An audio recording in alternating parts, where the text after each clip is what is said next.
તરફ માવઠાની આગાહીને પગલે ગોંડલ માર્કેટ યાર્ડના સત્તાધીશોએ પણ વેપારીઓ અને ખેડૂતો માટે કેટલીક સૂચના જાહેર કરી છે।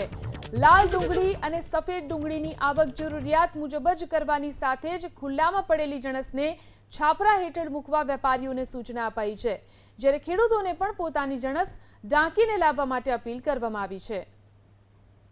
3 થી 11 તારીખમાં જે મોટી આવક હોય એ માલ લઈને ન આવવો અને અત્યારે લાલ અને સફેદ ડુંગળીની આવક જરૂરિયાત મુજબ કરવામાં આવશે। એ ઉપરાંત ગોંડલ માર્કેટિંગ યાર્ડમાં જેટલા ખેડૂતોનો માલ અત્યારે બહાર પડ્યો છે એને આપણે અત્યારે વેપારી ભાઈઓને સૂચના આપી દીધી છે કે તમારો માલ જેટલા છાપરામાં જગ્યા છે ત્યાં અંદર ખસેડી લેવો, કારણ કે મહા મહેનતે પકાવેલો આપણો માલ પલળે અને નુકસાની જાય એવું ન થાય। જ્યારે આપણને તંત્રમાંથી જાણ થઈ છે કે 3 તારીખથી 11 તારીખ સુધી ભારેથી અતિભારે વરસાદની આગાહી છે, તો આપણો મહેનત કરેલો માલ પલળે નહીં એના માટે સાવચેતી રૂપે અમે અત્યારે સમગ્ર સૌરાષ્ટ્ર ગુજરાતના ખેડૂતો ગોંડલ માર્કેટિંગ યાર્ડમાં આવે છે એને આ મેસેજ કરીને જાણ કરવામાં આવે છે।